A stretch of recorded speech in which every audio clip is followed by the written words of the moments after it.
اللہ پاک قرآن مجید میں ارشاد فرماتا ہے لا اقسم بهذا البلد وانت حل بهذا البلد۔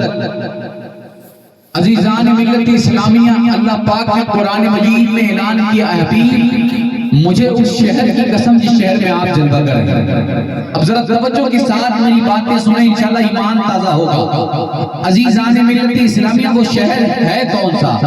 کیا وہ شہر مکہ ہے یا وہ شہر مدینہ ہے؟ وہ کون سا شہر ہے جس کی قسم اللہ پاک قرآن مجید میں کھا کر جس شہر کا اعلان کرتا ہے؟ تو اس تعلق سے علماء کی دو جماعت ہے، علماء کے دو گروہ ہیں۔ ایک جماعت کہتی ہے کہ اللہ پاک نے جس شہر کی قسم کھائی وہ شہر مکہ ہے۔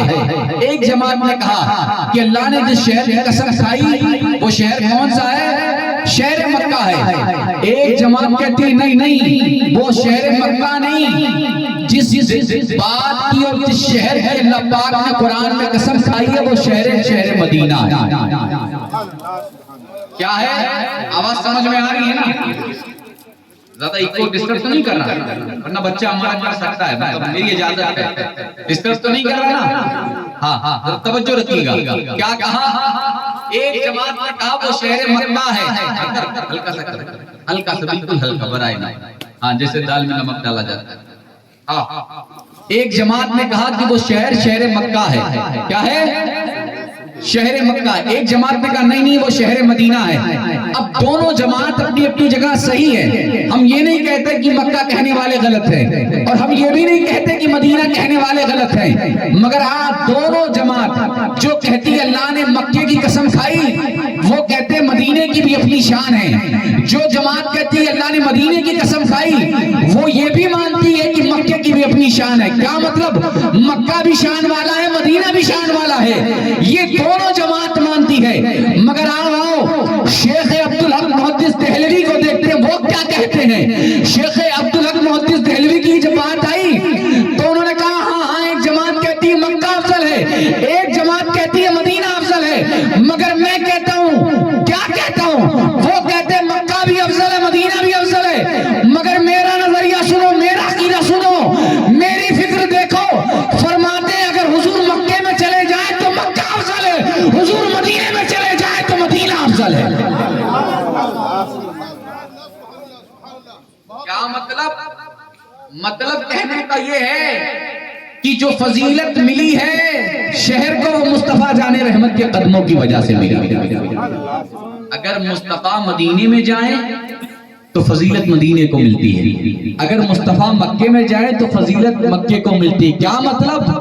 فضیلت شہر کو نہیں مصطفیٰ کے قدموں کو ہے، یہ قدم جہاں پہنچتے ہیں اللہ اسے فضیلت عطا فرما دیتا ہے، یہ قدم جہاں جہاں جاتے ہیں اللہ اسے مقام عطا فرما دیتا ہے۔ عزیزان ملت اسلامیہ بات سمجھ میں آ رہی؟ آگے بڑھیں؟ ہاں ماشاءاللہ آپ سمجھدار ہیں۔ اور یہی نہیں بلکہ قبلہ اس موقع پر میں ایک بات اور عرض کرنا چاہتا ہوں محبتوں کے ساتھ تاکہ آپ سمجھ سکیں کہ مکہ اور مدینہ ان کی جو شان ہے وہ یوں سمجھیں کہ نبی پاک صلی اللہ علیہ وسلم کا آستان مبارک کہاں ہے؟ تیز بولیے، بولو بھائی، آپ تو ایسا خاموش ہیں جیسے لگتا ہے میں ساتویں عجوبے کے بارے میں پوچھ رہا ہوں۔ ارے اگر مسلمان مصطفیٰ کے غلام نہیں جانتے کہ رسول اللہ کا آستانہ کہاں ہے تو پھر کون جانے گا؟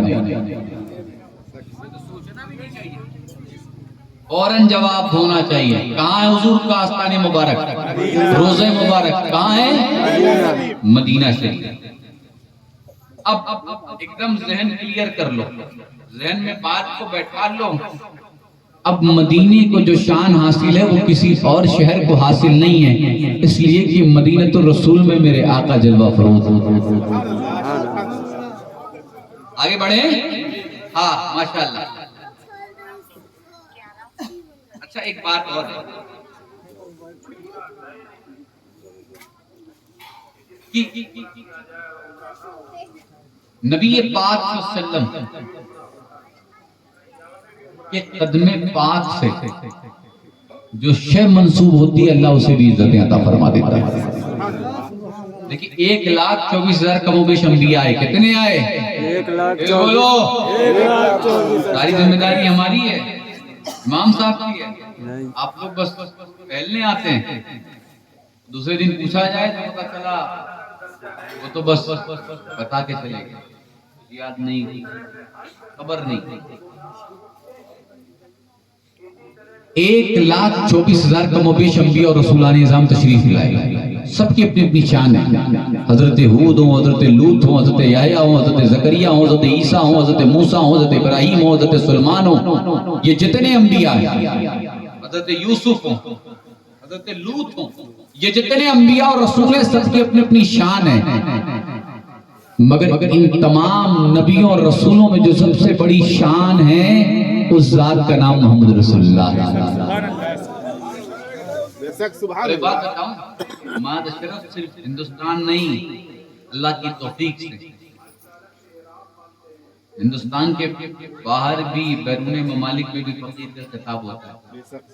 یہ تو احمد بھائی کی محبت ہے کہ ہم بڑی آسانی سے آپ کے پاس آ گئے، لوگ نخرے کم کرتے ہیں، اللہ کا احسان ہے۔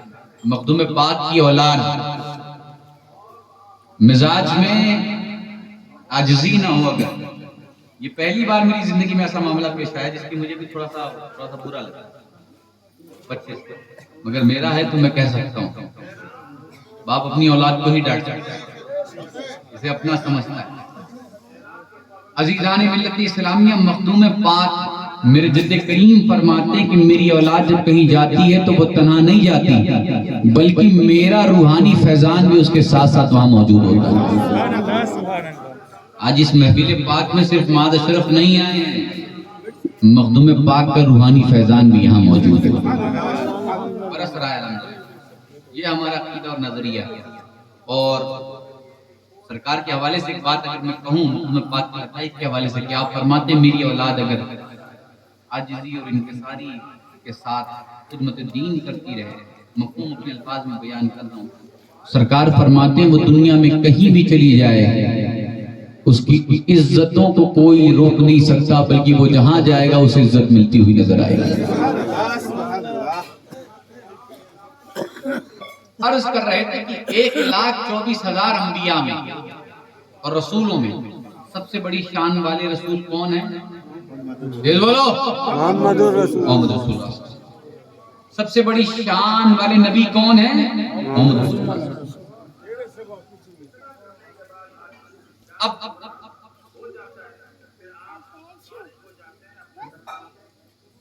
ماشاءاللہ دیکھیں کہیں اور بھی خطاب ہو رہا ہے۔ ہاں یہ برکتیں ہیں سب سرکار کی نسبتوں کی۔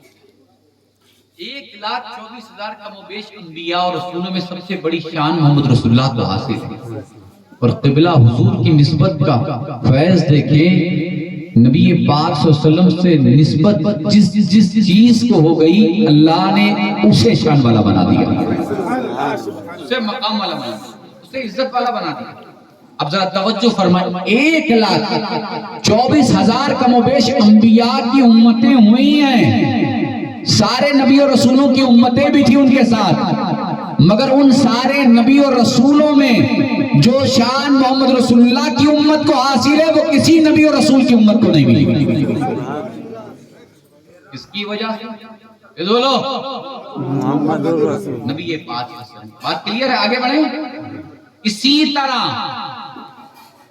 ان انبیاء اور رسولوں کے اصحاب بھی تھے، مگر جو شان محمد رسول اللہ کے اصحاب کو حاصل ہے وہ کسی اور نبی اور رسول کے اصحاب کو نہیں حاصل۔ اسی طرح انبیاء اور رسولوں پر کتابیں، صحائف آتے رہے، مگر جو کتاب محمد رسول اللہ پر نازل ہوئی اس کتاب کا جواب تمام انبیاء اور رسولوں پر نازل ہونے والی کتاب میں وہ کتاب سب سے افضل والا۔ ٹھیک ہے، آگے بڑھیں۔ اب جو میں سمجھانا چاہ رہا ہوں، اب اس پوائنٹ پہ آیا ہوں جہاں سے غلط فہمی آپ کے دل و دماغ سے نکل گئی، اور سادات سے اگر آپ محبت کرتے ہیں تو اور محبت میں اللہ کی توفیق سے اضافہ ہو جائے گا، اللہ کی عطا سے۔ وہی میں سمجھانا چاہتا ہوں، یہ کیا ہوا؟ نسبت سے۔ توجہ ہے، بات کمپلیٹ کر دوں۔ نسبت امت کو حاصل ہوئی تو امت سب سے اعلیٰ، نسبت کتاب کو حاصل ہوئی تو کتاب سب سے اعلیٰ، نسبت اصحاب کو حاصل ہوئی تو اصحاب سب سے اعلیٰ۔ اسی طرح پچھلے اور انبیاء اور رسولوں کا خاندان اپنی جگہ مسلم ہے، مگر اللہ نے جو شان، جو عظمت، جو وقار، جو عزت محمد رسول اللہ کے خاندان کو عطا فرمایا ہے، جو عزت ان کی اولاد کو عطا فرمائی ہے، جو شان آل رسول کو عطا فرمائی ہے، جو شان فاطمہ کو، علی کو، حسن کو، حسین کو، زین العابدین کو، جعفر صادق کو، امام باقر کو، امام موسیٰ کاظم کو، امام علی رضا کو، امام حسن عسکری کو، بغداد میں شہنشاہ بغداد کو، اجمیر میں غریب نواز کو، کہ چوچا میں مخدوم پاک کو عطا فرمائی ہے، وہ کسی اور خاندان کو نہیں ملی ہے۔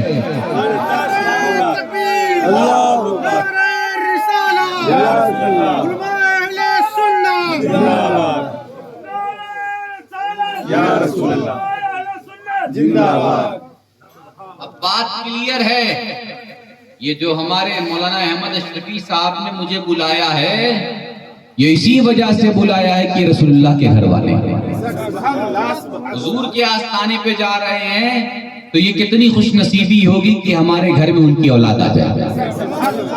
اس لیے کہ جب انسان نسبت کو سمجھتا ہے، نسبت کی قدر کرتا ہے، تو اللہ برکتوں کی بارش برسانے لگتا ہے۔ اب آگے بڑھیں، اگر اسی پہ بات چلتی رہے گی تو بات اور لمبی ہو جائے گی، اور سب کچھ ایک ہی بار میں سن لیں گے تو دوبارہ یاد بھی نہیں آئے گی۔ آپ لوگ بہت سمجھدار ہو گئے ہیں ماشاءاللہ، پہلے اتنے سمجھدار نہیں تھے، اب پیسہ ڈھیر کمانے لگے ہو تو سمجھداری آ جاتی ہے۔ عزیزان ملت، اب دوسری بات سنیں جو میں سمجھانا چاہتا ہوں اور اہم ہے، کہ میں سوچ رہا ہوں کیا سناؤں، آپ کیا سمجھاؤں جو آپ کے لیے زیادہ ضروری ہے۔ میں عرض کر رہا تھا کہ دیکھیے حضور نبی پاک صلی اللہ علیہ وسلم کیا تعلق ہے کہ کریم صلی اللہ علیہ وسلم، کیا شان ہے، حضور سے منسوب شے۔ اب ایک بات میں اور عرض کر دوں، پھر بات اور آگے بڑھاتے ہیں۔ اس سے پہلے میں ایک چیز سمجھا دوں تاکہ آپ کا ذہن تھوڑا سا اور قریب ہو جائے، آپ اور اچھے سے سمجھ سکیں باتوں کو کہ میں سمجھانا کیا چاہتا ہوں۔ میں نے بھی عرض کیا تھا کہ مغرب بعد خطاب ہوا ایک جگہ، وہاں میں نے ایک بات رکھی تھی کہ حضرت سلطان ابراہیم ابن ادھم ایک ذات ایسی ہے اولیاء کی جماعت میں، توجہ ہے، ہاں اولیاء کی جماعت میں ایک ایسی ذات ہے کہ مخدوم پاک کے بعد اگر کسی نے حکومت کو ٹھوکر مارا ہے تو وہ حضرت سلطان ابراہیم ابن ادھم کی ذات ہے۔ ہاں مگر توجہ سے سنیں، حضرت سلطان ابراہیم ابن ادھم نے جو ترک سلطنت فرمائی اس کی شان الگ ہے، مخدوم پاک نے جو ترک سلطنت فرمائی ہے اس کی شان بالکل نمایاں ہے۔ اور ایک بات بتائیں، ہم حضور کے غلام ہیں، ہم نے کلمہ تو محمد رسول اللہ کا پڑھا ہے مگر مانتے سارے انبیاء اور رسولوں کو ہے۔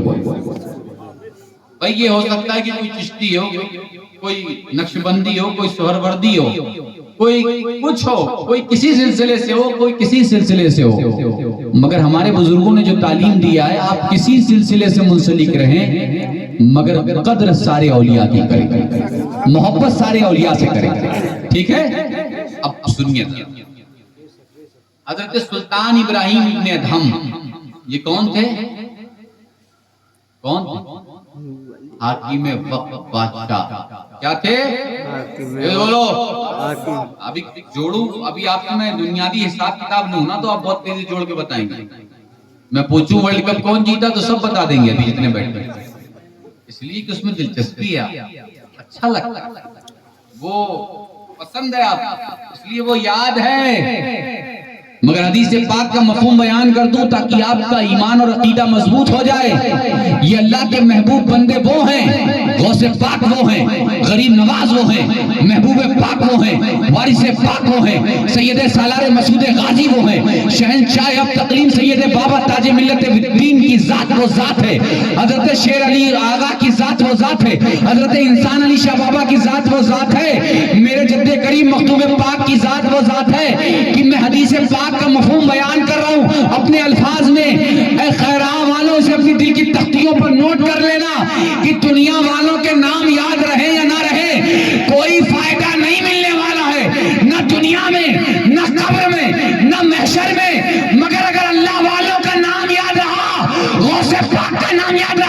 غریب نواز کا نام یاد رہا, مخدوم پاک کا نام یاد رہا, تو محشر میں ان اولیاء کا صرف نام لے لو گے, یہ توجہ فرما دیں گے تو تمہاری محشر کی دشواریاں ٹلتی ہوئی نظر آنے لگیں گی.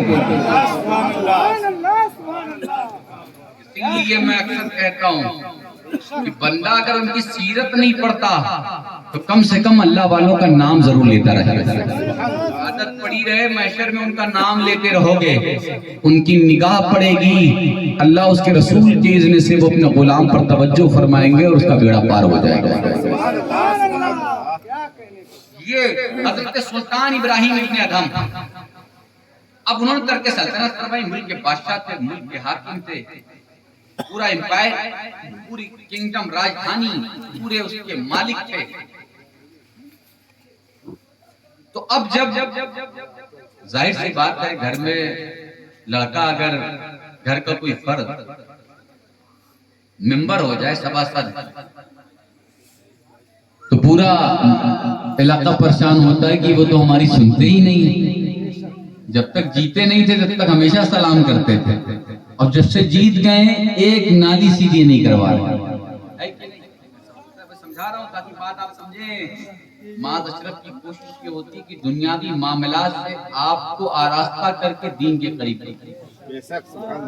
کہانی مقصد نہیں ہے, بات تاکہ آپ سمجھیں دنیا میں اتنا لگ چکے ہیں.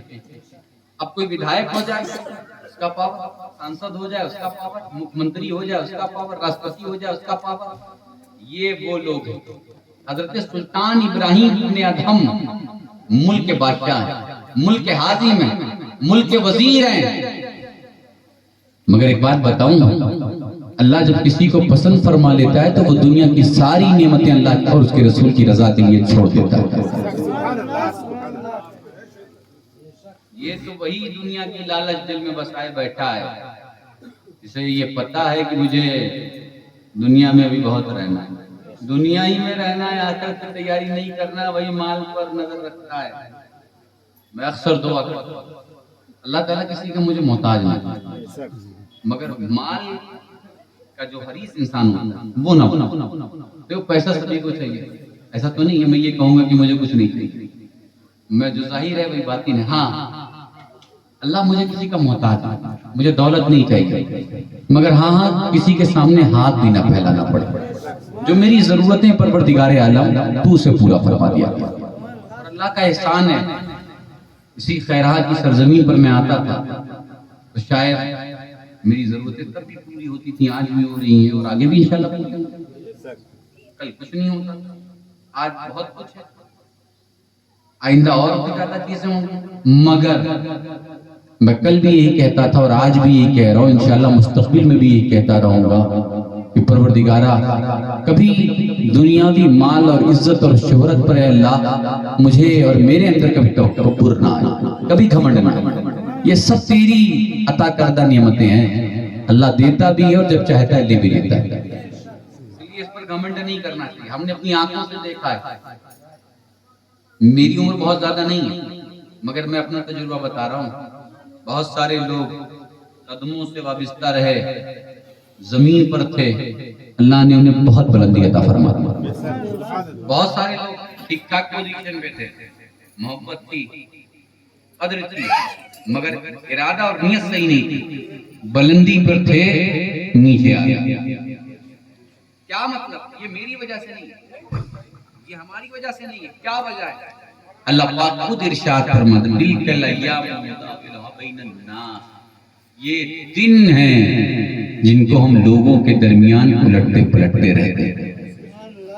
یہ جو ایام ہے نا, ایام, کبھی کوئی آسمان کی بلندی پر چلا جاتا ہے, زمین کی پستی سے اللہ اٹھا کر اسے آسمان کی بلندی عطا فرما دیتا ہے, اور اس کا ارادہ, اس کا نظریہ, اس کی فکر بدلنے لگتی ہے. اللہ آسمان کی بلندی سے اتار کر زمین کی پستی میں ڈال دیتا ہے. اس لیے کبھی دولت, شہرت, منصب پر گھمنڈ نہیں ہوئی. کب یہ دولت چلی جائے, کب یہ زندگی چلی جائے, جس حال میں رہو اللہ کے شکر گزار بن کر ایسے بندے پسند. ٹھیک ہے, کیا عرض کر رہا تھا, کس کی بات ہو رہی تھی؟ آپ کو پتا ہے ان سے سننا ہے. آپ تو ماشاءاللہ بہت بہترین بیان کرتے ہیں. ابھی بہت اچھا بیان آپ نے فرمایا ہے.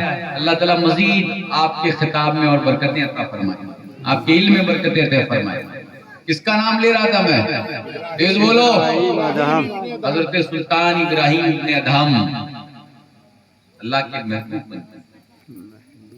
جب اللہ نے انہیں چن لیا, سلیکٹ کر لیا, الیکٹ کر لیا, تو کیا ہوا؟ سلطنت ہوئی. اور ایک بات اور میں سمجھا دوں, کبھی جاہل اللہ کا ولی نہیں بن سکتا. اللہ اسی کو ولایت عطا فرماتا ہے جو عالم ہوا کرتے ہیں. ٹھیک ہے؟ اس لیے اگر کوئی جاہل کہے میں ولی ہوں تو سمجھ جانا یہ اپنے بچوں کا ولی تو ہو سکتا ہے مگر اللہ کا ولی نہیں ہو سکتا. ٹھیک ہے؟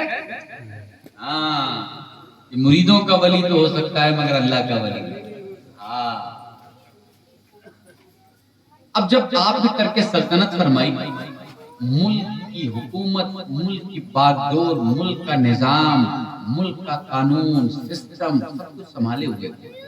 اللہ کی طرف سے توفیق ہوئی, کر کے سلطنت فرمایا اور صحرا اور جنگلوں اور بیابانات کی طرف نکل پڑے. اللہ کا ذکر کرنے لگے, اللہ کی تسبیح و تحلیل میں لگ گئے, اللہ اللہ کرنا. توجہ ہے, آخری بات ہے. اب جب اللہ کی تسبیح و تحلیل اور اللہ کے ذکر میں لگ گئے, اس لیے کل نکلنا بھی ہے آپ لوگوں کو. اب جب لگ گئے, اب ملک کا نظام تھوڑا سا ڈسٹرب ہوا. ان کا ایک شہزادہ تھا, وہ پریشان ہو گئے کہ والد صاحب نے تو ملک کی حکومت چھوڑ دی, اب معاملات کیسے چلے گا, نظام کیسے چلے گا. اب بچہ نکلا والد کی تلاش میں. کس کی تلاش میں؟ بولو. اب لڑکا نکلا, یہاں تلاش رہا, وہاں تلاش رہا, مگر کہیں آپ ملتے نہیں. پھر تلاشتے تلاشتے جد و جہد, کوشش کاوش, بہت مشکلوں کے بعد انہیں دیکھا. ڈھونڈنے کے بعد دیکھا ایک دریا بہہ رہا ہے. یہاں بھی تو ندی ہے نا آس پاس ہے. ہاں, آپ لوگ تو خوب نہاتے ہیں ندی میں. ایک دریا بہہ رہا ہے اور دریا کے کنارے ایک درخت ہے. حضرت سلطان ابراہیم ابن ادہم درخت کے نیچے دریا کے قریب بیٹھ کر, ذرا توجہ سے میری بات سنیے, دریا کے کنارے درخت کے نیچے بیٹھ کر کے اپنا خرقہ سوئی سے سل رہے تھے. خرقہ مطلب کپڑا, سوئی سے سل رہے تھے. لڑکا ڈھونڈتے ڈھونڈتے پریشان ہو گیا جب اس نے دیکھا کہ والد صاحب دریا کے کنارے بیٹھے اور درخت کے نیچے خرقہ سل رہے ہیں سوئی سے. قریب گیا, کہا ابا جی کہاں ہیں آپ؟ بہت تکلیف اٹھائی, بہت پریشانی اٹھائی, بڑی مصیبتوں کا سامنا کرنے کے بعد آپ کو میں نے یہاں پایا. اب کہاں چلے گئے تھے؟ اب حضرت سلطان ابراہیم ابن ادہم مسکرانے لگے, اس لیے کہ سلطان ابراہیم ابن ادہم تو ملک کا نظام چھوڑ کر کے اللہ اس کے رسول کے دینی نظام میں لگ چکے تھے. تبلیغ و ارشاد میں لگ چکے تھے. دنیا بدل چکی تھی. خاموش. اب لڑکا کہہ رہا ہے والد صاحب چل کے ملک کا نظام سنبھالیے, ملک کی باغڈور سنبھالیے. حضرت سلطان ابراہیم ابن ادہم جواب نہیں دے رہے, بلکہ بچہ بولتا چلا جا رہا ہے اور آپ کپڑا سلتے چلے جائیں, سوئی سے سلتے چلے جائیں, سلتے چلے جائیں. اور ایک بات بتاؤں, اللہ کے محبوب بندے سلنے کا کام کرتے ہیں, لوگوں کے عیبوں کو بھی چھپاتے ہیں اور لوگوں کے ٹوٹے ہوئے دلوں کو بھی جوڑتے ہیں. اسی موقع پر مجھے وہ بات یاد آ رہی کہ محبوب پاک کی بارگاہ میں کوئی شخص قینچی لے کر آئے, کہا حضور سے قبول فرما لیں.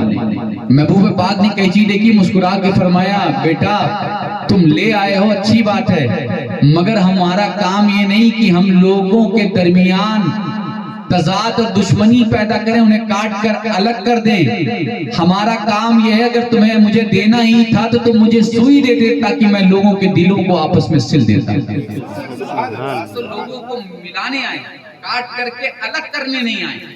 یہ اللہ کے اولیاء کی شان ہوتی ہے, وہ آپس میں جوڑتے ہیں, الگ نہیں کرتے. جو الگ کرتے ہیں وہ اللہ کے محبوب بندے نہیں کرتے. وہ سب دنیا دار پیور مارکیٹ اپنی دکانداری سجا رہے ہیں. انہیں ان سے لڑانا انہیں ان سے لڑانا، اس لیے پریشان مت ہو۔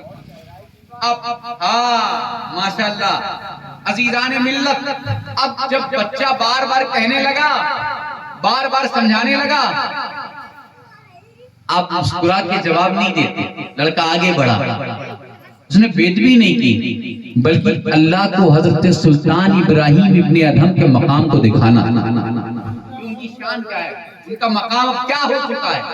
جب تک ملک کے حاکم تھے تب کیا تھے، اب میرے محبوب میرے دوست بن گئے تو کس مقام پر پہنچ چکے۔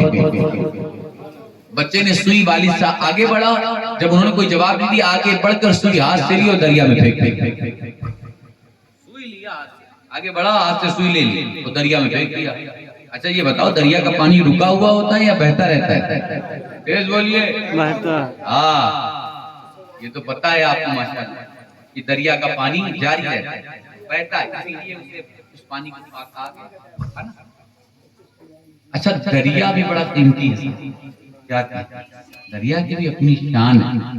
آئے کتنے علاقے، کتنے محلے، کتنے گاؤں، کتنے قصبے اسی دریا کے پانی سے سیراب ہوتے ہیں۔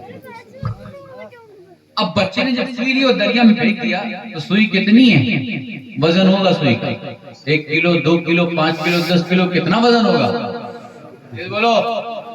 اب بس یہی سمجھ لو کہ جیسے اگر میں سمجھاؤں تو یوں سمجھاؤں کہ جس طرح سے نیب کا تنکا ہوتا ہے اس سے کچھ زیادہ وزن ہوگا ایک پورے تنکے سے، اور دریا کا پانی جاری ہے تو بتاؤ بابو سوئی رکے گی یا آگے بہ سکتی ہے؟ بہ جائے گی۔ اب لڑکے نے سوئی لے کر جب دریا میں پھینکا تو معلوم ہے لڑکا کیا کہہ رہا ہے، کہہ رہا ابا جی 2 ہی راستے ہیں۔ میں گلا اپنا خراب کروں، ساری محنت میں کروں، کتنے راستے ہیں؟ 2 راستے۔ حضرت سلطان ابراہیم ابن ادہم کی دنیا بدل گئی، مسکرانے لگے، فرمایا کون کون سے 2 راستے؟ لڑکے نے کہا یا تو مجھے میری سوئی لا کر دے دیجیے، یا تو دریا سے سوئی لا کر دے دیجیے، اور یا تو چل کر ملک کی حکومت کے نظام سنبھال لیجیے۔ دیکھیے حضرت سلطان ابراہیم ابن ادہم کا بیٹا ہے، خیرہ اور شہدول والوں کو لڑکا نہیں کہ لاٹھی لے کر چلو ابا گھر، نہیں، ٹائم زیادہ ہو رہا ہے۔ یہی سمجھنا اسلام نے ماں باپ کو کیا شامل ہے، اسی لیے کہا گیا اگر ماں باپ کی کوئی بات بری بھی لگے تو بھی انہیں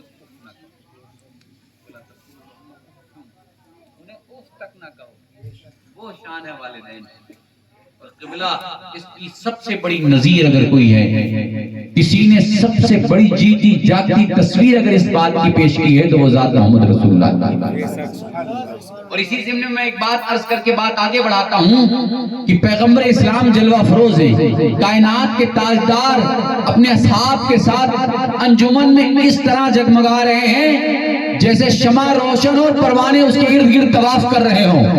نبی پاک صلی اللہ علیہ وسلم جلوہ افروز اچانک کیا دیکھتے ہیں کہ پیغمبر اسلام کی نظر ایک خاتون پر پڑی، حضور بیٹھے تھے، جیسے ہی نبیوں کے امام کی نظر اس خاتون پر پڑی پیغمبر اسلام کھڑے ہو گئے۔ ارے لوگوں دنیا سمجھ رہی تھی صرف محمد رسول اللہ کھڑے ہو گئے، میں کہتا ہوں نہیں، نبیوں کا امام کھڑا ہو رہا ہے، رسولوں کا شہنشاہ کھڑا ہو رہا ہے، کائنات کا تاجدار کھڑا ہو رہا ہے۔ نبی پاک صلی اللہ علیہ وسلم کھڑے ہو گئے اور آگے بڑھے، آقا آگے بڑھ کر تشریف لے جاتے ہیں، حضور اپنی کملی مبارک بچھا دیتے ہیں، وہ خاتون آ کر کملی پر بیٹھ جاتی ہیں، مصطفیٰ مسکرا کر آقا کریم ان کی طرف رک کر کے بات چیت کرتے ہیں۔ تھوڑی سی مسافت ہے، تھوڑی سی دوری ہے، تھوڑا سا ڈسٹینس ہے، صحابہ چہرہ دیکھ کر سمجھ نہیں پاتے، پہچان نہیں پاتے، آقا مسکرا کر انہیں ودا کرتے ہیں، وہ خاتون چلی جاتی ہیں، حضور واپس پلٹ کر اپنے غلاموں کے پاس آتے ہیں، صحابہ عرض کرنے لگتے ہیں یا رسول اللہ یہ خوش نصیب خاتون کون تھی کہ جن کے لیے ساری کائنات کھڑی ہوتی ہو، وہ نبیوں کا امام اس خاتون کے لیے کھڑا ہو گیا۔ تو میرے آقا ارشاد فرماتے ہیں غلاموں یہ کوئی اور نہیں میری ماں حلیمہ سعدیہ، یہ اسلام ہے جنہوں نے جو رضائی ماں ہے دودھ پلایا ہے، نبیوں کے امام ان کا بھی خیال رکھتے ہیں۔ مسلمانوں ہمارے تمہارے نبی نے تو ہر کسی کی شان عظمت مقام بتایا، اسی لیے میں اکثر کہتا ہوں کہ اسلام سے بہترین مذہب دنیا میں کوئی اور نہیں۔ یہ ایسا مذہب ہے، ایسا دین ہے جس نے دنیا میں کسی کے حقوق کو پامال نہیں کیا ہے۔ اگر دنیا میں جتنے رشتے ہیں ان سارے رشتوں کے حقوق کو دیکھنا ہو تو دنیا کے کسی اور مذہب کو نہیں، مذہب اسلام کو دیکھ لو، دنیا کے سارے حقوق نظر آ جائے گا۔ یہ کہ محمد رسول اللہ نے کسی کے حق کو فرمایا۔ آخری بات میں عرض کر رہا تھا حضرت سلطان ابراہیم نے دھم کے بارے میں۔ اب جب بچے نے اٹھا کر سوئی غصے میں دریا میں پھینکا اور کہا ابا جی دو ہی راستے ہیں، یا تو سوئی نکال کر کے دے دیں اور یا چل کر ملک کا نظام سنبھالیں۔ اچھا بچہ کیوں کہہ رہا تھا؟ اس لیے کہ اس کی خواہش یہ تھی کہ ابا حکومت چلائیں، ملک کا نظام چلائیں، مگر دنیا بدل چکی تھی۔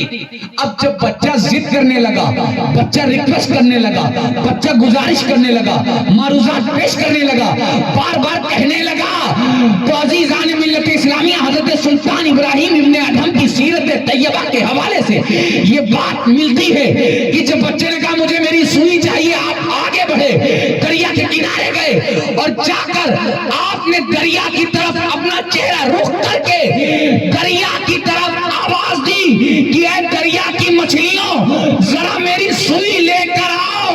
تو تاریخ میں ملتا ہے کہ دریا کی جتنی مچھلیاں تھیں سب کے سب سوئی لے کر حضرت سلطان ابراہیم ابن ادھم کے قدموں تک پہنچ گئی۔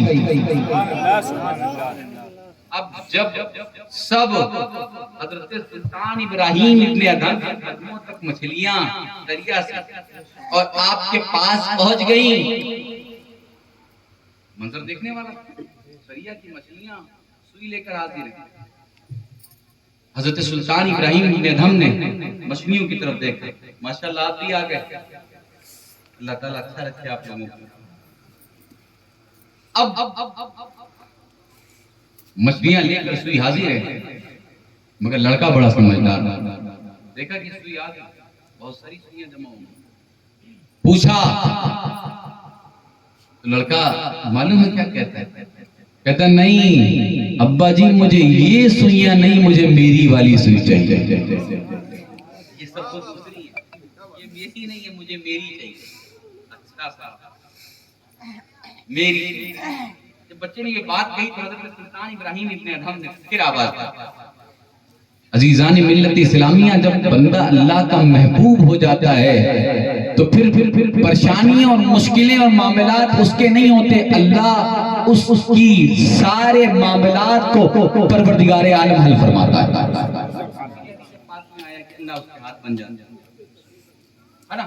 اب ذرا توجہ رکھیں، پھر آپ آگے بڑھے اور آپ نے کہا کہ مجھے میری والی سوئی چاہیے۔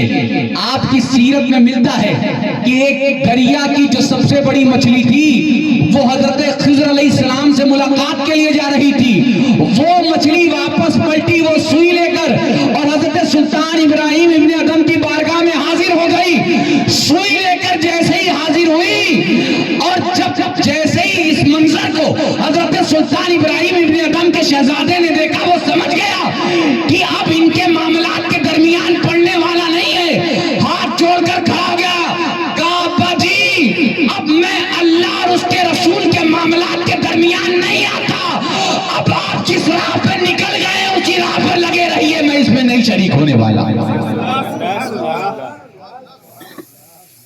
کیا مطلب؟ آپ اللہ کے بن کے آپ رسول اللہ کی فرما برداری کر کے تو دیکھیں، آپ جب ان کی فرما برداری میں لگ جائیں گے راستے خود بخود ہموار ہوتے ہوئے نظر آئیں گے۔ ایک شعر اعلیٰ حضرت اور پھر تقریر مکمل۔ اچھا مکہ اور مدینے کی جو الجھنیں ہیں اعلیٰ حضرت نے مسئلہ حل فرما دیا۔ فرماتے نہیں نہیں لوگوں حاجیوں آؤ شہنشاہ کا روزہ دیکھو، کعبہ تو دو چکے کعبے کا کعبہ دیکھو۔ اب بندہ مکہ شریف پہنچا ہے، توجہ ہے، مکہ شریف آپ پہنچ گئے، طواف کر لیا، مقام ابراہیم کی زیارت کر لی، سارے معاملات ہو گئے، حجر اسود کو بوسہ دے دیا، حتیم کعبہ میں نماز پڑھ لی، اور صاحب یہ سارے معاملات طواف صحیح اور جتنی چیزیں تھی سب آپ نے کر لیا، زمزم شریف جم کے پی لیا، اب آپ واپس پلٹے، کہاں؟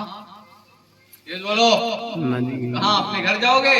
نہیں نہیں، جو ہم غلاموں کے دلوں سے زیادہ قریب ہیں اس بارگاہ میں حاضری دینے جائیں گے۔ اچھا اسی مقام پر ایک بات مجھے یاد ہے، بس وہی کیا میں خطاب کو مکمل کرتا ہوں۔ آج جو روزے رسول کی جو کنڈیشن ہے، جو حالات ہیں، جو منظر ہے، جو روزے کا نقشہ ہے، وہ آپ دیکھ رہے ہیں، مگر آج تقریباً 150 سال امام اہل سنت اعلی حضرت کے زمانے میں ایک شخص زیارت کے لیے گئے،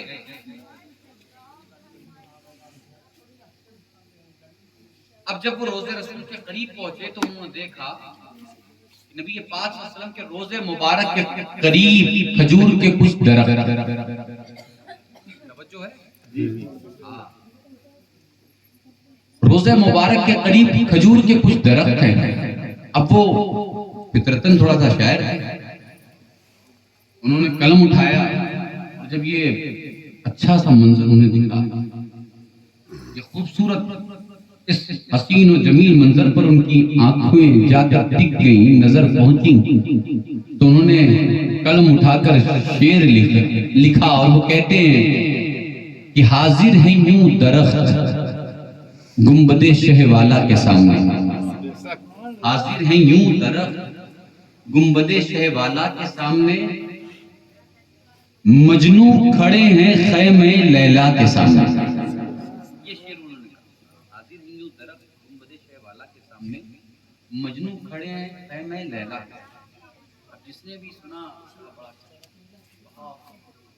بہت خوبصورت، کیا بات ہے، کیا سب نے اپنے انداز میں تعریف کی اور داد و تحسین سے نوازا، مگر جب یہ شعر امام اہل سنت اعلیٰ حضرت فاضل بریلوی کی بارگاہ تک پہنچا تو امام اہل سنت فرماتے ہیں کہ مصر اولا تو اچھا ہے، حاضر ہیں یوں درخت گنبد شہ والا کے سامنے، یہ مصرع تو اچھا ہے، مگر مصرع ثانی مجنو کھڑے ہیں خیمہ لیلا کے سامنے یہ درست نہیں ہے۔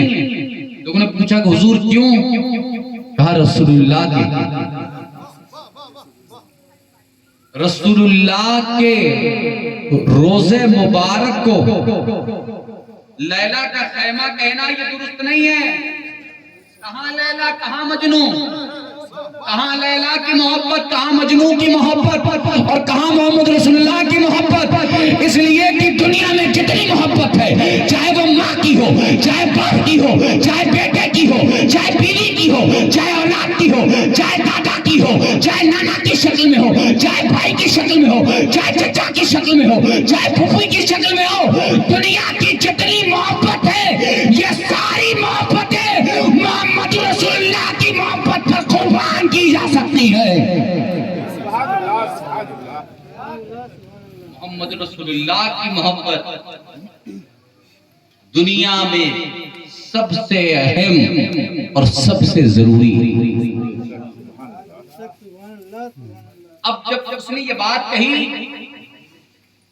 امام اہل سنت نے فرمایا نہیں نہیں، حاضر ہیں یوں درخت گنبد شہ والا کے سامنے تو ٹھیک ہے، مگر میرے آقا، میرے دل کا سکون، میری نگاہوں کا چین، انہیں ان کے روزے کو لیلا اور مجنو کے خیمے سے تشبیہ دینا یہ مناسب نہیں ہے۔ لوگوں نے کہا حضور پھر کیا کہا جائے؟ تو اعلیٰ حضرت فرماتے ہیں حاضر ہیں یوں درخت گنبد شہ والا کے سامنے، کچھ قدسی کھڑے ہیں عرش معلا کے سامنے.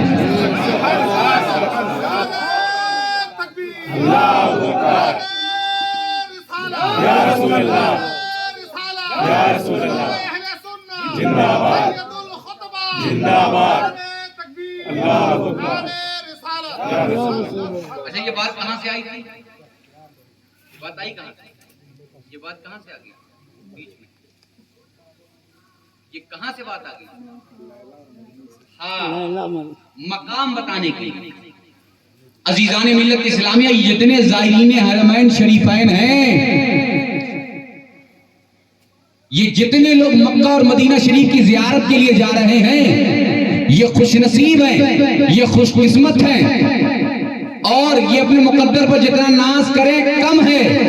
اس لیے کہ حضرت سیدنا حاتم جب بارگاہ رسول میں پہنچے، اللہ کے رسول کی بارگاہ میں حاضر ہوئے اور زیارت نصیب ہوئی روضہ رسول کی، تو وہی دعا کے لیے ہاتھ اٹھاتے کہ پروردگارا میرے معاملات کو اور میری دعا کو قبول فرما لے اور میری غلطیوں کو معاف فرما لے.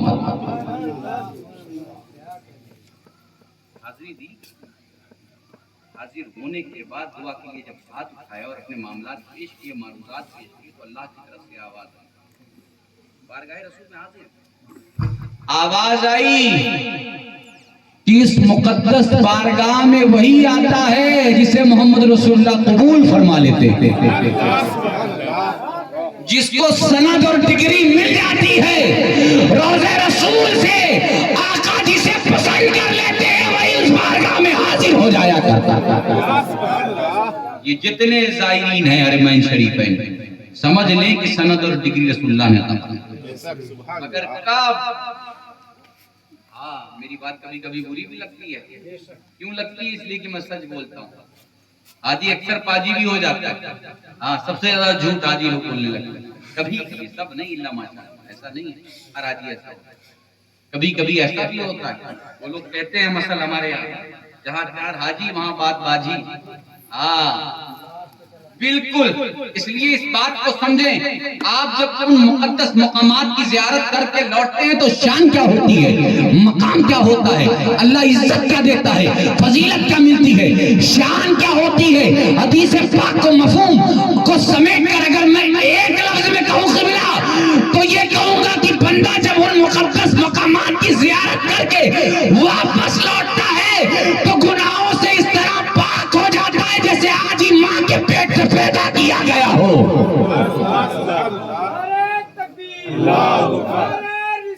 یا رسول اللہ زندہ باد. اس لیے جب لوٹو تو ایسا لوٹو، جب پلٹو تو ایسا پلٹو کہ تمہیں دیکھنے کے بعد لوگ کہنے پر مجبور ہو جائیں پہلے کچھ تھا، پاسٹ میں کچھ تھا، مگر پرزنٹ میں حال یہ ہے کہ جب سے مدینے سے لوٹا ہے تب سے بس مدینے والے کی بات کرتا ہوا نظر آتا ہے. جب سے مدینے سے لوٹا ہے تب سے مدینے والے کا جلوہ نظر آنے لگا ہے. اس کی باتوں میں، اس کے کردار میں، رفتار میں، اس کے اخلاق میں، اس کی زندگی میں رسول اللہ صلی اللہ علیہ وسلم کے اخلاقات اور آپ کے کردار کا جلوہ نظر آنے لگا. اس لیے میں اللہ کی بارگاہ میں یہ دعا کرتا ہوں کہ پروردگار عالم ان سارے حضرات جتنے بھی ہیں ماشاءاللہ ہمارے سامنے بیٹھے ہیں، یہ ہیں، بہت سے ایسے لوگ ہیں جس وقت بظاہر میری نگاہوں کے سامنے نہیں ہیں، مگر جو بھی جا رہے ہیں پروردگار عالم ان سب کے سفر کو قبول فرمائے اور اس پاکیزہ دیار کی برکتوں سے انہیں بھی مالا مال فرمائے، ہمیں بھی مالا مال فرمائے.